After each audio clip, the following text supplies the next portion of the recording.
नमस्कार, मैं अमित खेलवर पत्रकार कृति भूमि न्यूज में आपका स्वागत करता हूं। आज हम मौजूद हैं जिला अंबाला हलका रेस्ट हाउस में। आज हमारे साथ जुड़ चुके हैं हलका नारायणगढ़ से विधायक शैली जी। आज जानते हैं कि किस प्रकार ये जनता की सेवा कर रही हैं और सबका साथ सबका विकास के बारे में क्या कहना चाहिए। माननीय प्रधानमंत्री ने बेटी पढ़ाओ बेटी बचाओ का नारा लगाया है, इसके बारे में क्या कहना चाहिए। नमस्कार, कृति भूमि न्यूज में आपका स्वागत है। हेलो भाई साहब, आप देख ही रहे हैं सबका साथ सबका विकास। आज जनता परेशान है, आज किसान परेशान है, मजदूर परेशान है, महंगाई का क्या हाल है। आज किसान 10 महीने से दिल्ली बॉर्डर पे बैठा हुआ, सबका विकास का है। विकास तो खाली बीजेपी का हुआ। बेरोजगारी आज का है, हमारे युवा बच्चों के पास रोजगार की कितनी नौकरियां हैं नहीं। आज ये कहते बेटी पढ़ाओ बेटी बचाओ, बेटियों का क्या हाल है। आज आए दिन कहीं ना कहीं हमारी बेटियों के साथ अत्याचार कितना बढ़ गया। आज हमारी देश की बेटी प्रियंका गांधी को आज 2 दिन से अरेस्ट किया हुआ है। क्या किसानों की आवाज़ उठाना गुनाह है? क्या उनके साथ जो जुल्म हुआ है उनके पास जाना गुनाह है? अगर हम विकास की बात करें, सबका साथ सबका विकास, तो आपके हल्के में इस नारे के तहत कितना काम हुआ है? आप देख ही रहे हैं। आप यहाँ देख रहे थे कितनी समस्या है। सड़कें टूटी हुई हैं, बिजली पानी का बुरा हाल है। अगर महिलाओं की बात करें, बेटी पढ़ाओ बेटी बचाओ के तहत, तो आपके हल्के में बेटी बचाओ के तहत कितना इनके लेडीज को मान सम्मान मिला है, बराबरी का अधिकार मिला है और कितना इनके ऊपर अत्याचार होने से बचा है? हमारी तो कोशिश होती है कि बेटी को ज़्यादा से ज़्यादा पढ़ाया जाए, लेकिन सरकार की तरफ से कोई भी मदद हमारी बेटियों को नहीं मिल रही। आज बेटियाँ पढ़ी लिखी घूम रही है, नौकरियाँ कहाँ। अगर हम बात नशे की करें, आज जो नशा चरम सीमा पे है, युवा पीढ़ी को खोखला कर रही है, तो नशे को दूर करने के लिए किस प्रकार के प्रावधान किए गए हैं सरकार द्वारा और आपकी क्या राय है? आप देखेंगे आज जिस तरह से पहले पंजाब में था, आज हरियाणा में भी वही हाल हो चुका है। नशा तो बढ़ता जा रहा है, गाँव में भी बच्चे नशे की तरफ जा रहे हैं, नौकरियाँ नहीं इसलिए बच्चे नशे में डूबते जा रहे हैं। अगर किसानों की बात करें, आज किसान आंदोलन कर रहे हैं, धरने पर बैठ रहे हैं, भारत बंद कर रहे हैं और सरकार भी उनकी बात नहीं मान रही है, तो किसानों के बारे में आप क्या कहना चाहेंगे? हम तो ये कहेंगे कि सरकार को काले कानून जल्दी वापस लेने चाहिए। यार कम से कम आईडी देख लो ना, कोई आईडी आ गया, तुमने चलाना यार, बाद में चला लो। राष्ट्रीय अध्यक्ष मैंने पहले बोला था राहुल गांधी जी और हमारी हरियाणा के अध्यक्ष आदरणीय शैलजा जी, सभी लोग किसानों के साथ हैं और जहां भी जरूरत पड़ती है हम धरने प्रदर्शन भी कर रहे हैं और किसानों के साथ हैं। जैसे किसानों पर लाठीचार्ज हुआ है और माननीय जो खट्टर साहब है, सीएम है, उन्होंने कहा है कि जैसे को तैसा, तो इसके बारे में आप क्या कहना चाहेंगे? बहुत ही छोटी सोच का ये उन्होंने परिचय दिया है। आज तक ऐसा कहीं नहीं हुआ कि सीएम ने इस तरह से कहा हो। इन्होंने तो देश को लड़ा दिया, एक दूसरे से लड़ाने का काम।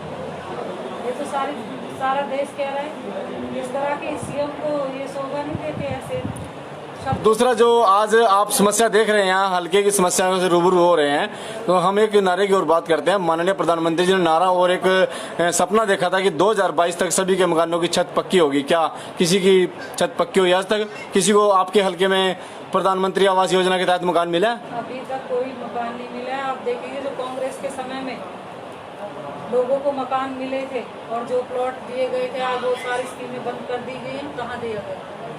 तो ये प्रधानमंत्री का सपना ही सपना रह जाएगा, तो सपना पूरा नहीं हो पाएगा। झूठ के सिवा कुछ बोलते ही नहीं। जैसे कि हम बात करें, भाजपा सरकार कहती थी 2 करोड़ रोजगार देंगे, तो वो 2 करोड़ का जो रोजगार का नारा था वो भी फेल हो चुका है। आप देखेंगे 2 करोड़ रोजगार देने की बात करें, जो रोजगार था वो भी छीन लिया गया है। आज प्राइवेट नौकरियां चली गई हैं, सरकारी तो देने की बजाय प्राइवेट भी नहीं आज लोगों के पास। जिन कांग्रेस के समय में जिनको नौकरियां दी गई उनको देखो बाहर कर दिया गया। कितने लोगों को ये नौकरियों से बाहर किया गया। जैसे आपके हल्के में आपके सामने कौन कौन सी प्रमुख समस्याएं आ रही हैं, उसके बारे में आप थोड़ा स्पष्टीकरण करेंगे, जनता आपको देख रही है। बड़ी समस्या किसानों की है। पीछे अभी 2 दिन पहले जीरी बार कह रहे थे जीरी 25 को लेंगे, फिर 1 तारीख को और अब 10 तारीख के लिए बोल दिया गया। अभी तक भी जीरी पड़ी हुई है, लोगों की उठा नहीं रहे, ले नहीं रही, सरकार खरीद नहीं रही। और मिल की समस्या सबसे बड़ी है। मिल के अंदर हमारे किसानों की पेमेंट नहीं हो रही है और अभी सरकार का मकसद है इसको बंद कर दिया जाए। हमने हमारे संज्ञान में मामले आते रहते हैं कि हम बात करते हैं गांव से रिलेटेड, जैसे कि पानी की निकासी को ले लीजिए आप। पानी की निकासी को लेकर आपके पास कितनी समस्याएं आती हैं?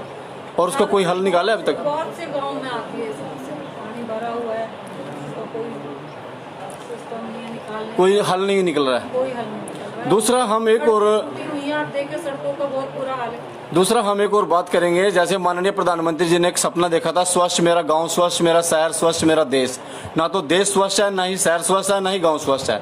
इस बारे में क्या कहेंगे आप? आपको जो प्रधानमंत्री जी की पिछले 7 साल में की घोषणाएं हैं, जी जी उसके साथ साथ में प्रदेश सरकार का जो घोषणा पत्र था, जी जी मुख्यमंत्री जी ने जो घोषणाएं की, जी आपने अभी एक सवाल किया था कि देहात के अंदर जी गांव में पानी की निकासी की बात है। जी अभी हर बुधवार को, हर महीने के बुधवार को लोगों के बीच में हम यहाँ पे नारायणगढ़ में लोगों की समस्याएं सुनते हैं। ये फिक्स किया हुआ है, बाकी हर हफ्ते मिलते रहते हैं।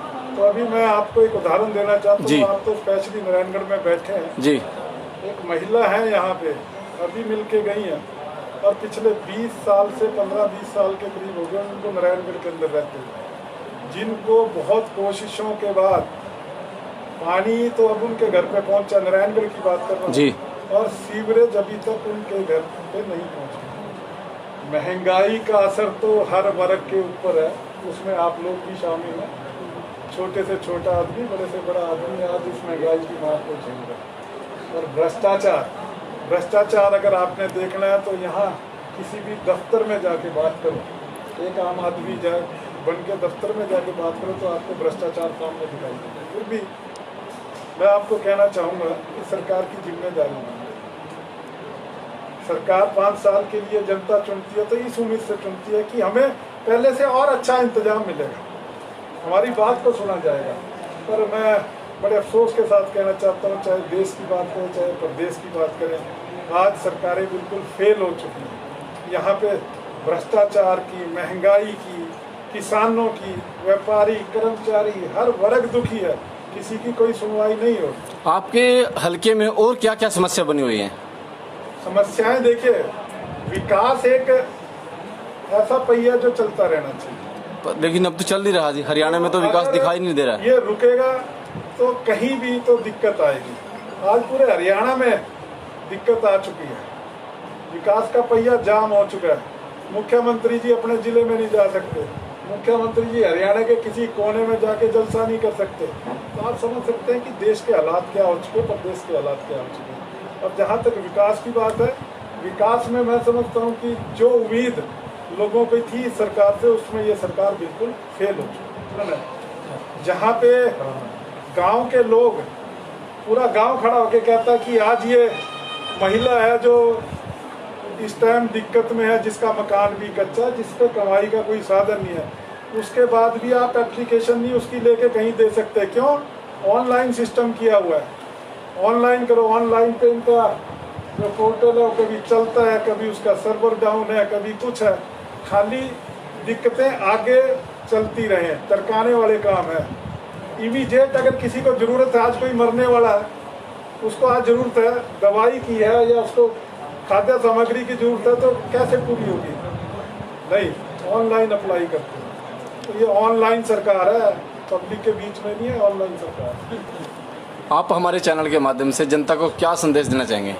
देखिए, मैं तो हरियाणा की जनता को खास तौर पे कहना चाहूँगा कि आज जो हालात हैं, बड़े बुरे हालात हैं, ऐसे हालात हरियाणा में कभी नहीं हुए। शांति के साथ, सब्र के साथ लोग आंदोलन करते हैं तो शांतिपूर्वक तरीके से आंदोलन करें। लोकतंत्र में तरीका भी यही है कि सोई हुई सरकार को जगाने का तरीका यही होता है कि आंदोलन करें शांतिपूर्वक तरीके से। और उसके साथ साथ आने वाला समय हरियाणा की जनता का है। अगर कांग्रेस पार्टी को मौका दिया सरकार बनाने का, तो ये जितनी भी कमी है इनको दूर भी करेंगे। और जहाँ पे इन लोगों की गलती है, जहाँ पे जानबूझ के उन्होंने गलती की जा रही है, इंक्वायरी की जरूरत पड़ी तो इंक्वायरी भी कराई। जैसे कि आपने देखा और सुना, विधान ने कहा कि हमारी सरकार सत्ता में आती भ्रष्टाचार और महंगाई को खत्म कर देगी। इसी के साथ वीडियो को ज्यादा से ज्यादा शेयर करें। अगर आपके आसपास कुछ गलत हो रहा तो हमारे नीचे दिए गए नंबरों पर संपर्क कर सकते हैं। हम आपकी आवाज बने हैं और हमेशा बने रहेंगे। बने रहे मेरे सहयोगी कैमरामैन सोमनाथ के साथ।